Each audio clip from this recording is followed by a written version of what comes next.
বিসমিল্লাহির রহমানির রহিম। পরিবেশনায় ও পরিচালনায় দিক দিগন্ত। তাহলে এই দেহের খাবার কি? এই দেহ ডেলি কি খায়? রুহ বাদ দেন, এই স্থূল দেহ প্রতিদিন কি খায়?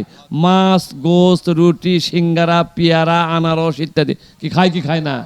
এটা হলকার ডেলি খাবার। ভাত, গোস্ত, মাছ, ভাত, গোস্ত, রুটি, মাছ, এটা হলকার ডেলি খাবার। জোরে কোন আল্লাহু আকবার।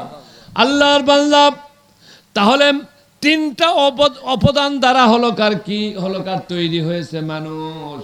এই জন্য ওই চারটা জায়গার থেকে খাবার আসে। আগুন, পানি, বাতাস, মাটি। আগুন থেকে সিদ্ধ করে খাওয়ানো হয়, আর পানি হলো কার সরাসরি পান করে, অক্সিজেন গ্রহণ করে। ঠিক বুঝা যাচ্ছে? আর হলো কার কি মাটির থেকে, এই যে শোনেন, মাটির থেকে যেগুলান উৎপাদিত হয় এগুলান হলো ওই দেহটা খায়। যার থেকে তৈরি সেখান থেকে এই দেহর খাবার আসে। জোরে কোন আল্লাহু আকবার। আমি গুরুত্বপূর্ণ একটু কথা আপনারা একটু শোনেন আমার ভাইরা। এই দেহটা দেখা যায় কখনো রোগ প্রতিরোধ ক্ষমতা কমে যায়। তাহলে আমাদের ডেলি খাবার দেহের কি? মাছ, গোস্ত, রুটি ইত্যাদি আল্লাহ রাব্বুল আলামিন মৌসুমি খাবার দিয়েছে, যেমন আম, জাম, লিচু, কলা, কাঁঠাল, তরমুজ। এইগুলান খালে শরীরের তাগত বেড়া যায়, প্রতিরোধ ক্ষমতা বেড়া যায়, রোগ প্রতিরোধ ক্ষমতা কি হয়? বেড়ে যায়। জোরে কোন আল্লাহু আকবার।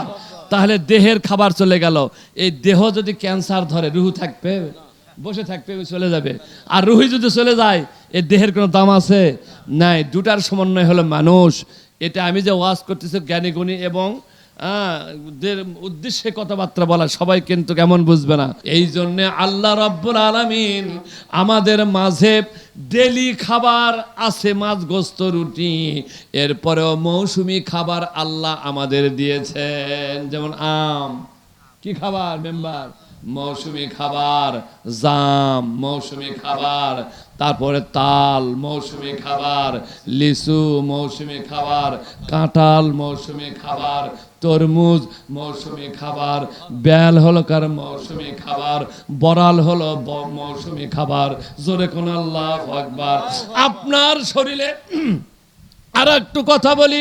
আল্লাহ রাব্বুল আলামিন যখন এই মানুষ সৃষ্টি করেছেন, এই মানুষের মধ্যে 50% মেডিসিন ভিতরে দিয়ে আল্লাহ পৃথিবীতে পাঠায়া দিয়েছেন। যার কারণে ঘাস কাটতে যায় যদি আপনার হাতটা কাটা যায়, যদি আপনি ব্যান্ডেজ না করেন, ঔষধ যদি না খান, হাত কি ভালো হবে না? হবে। কেন হবে না? হ্যাঁ, ধন্যবাদ। হাত ভালো হবে। 3 দিনের জায়গা 8 দিন 10 দিন লাগবে। কি কথা ঠিক কিনা?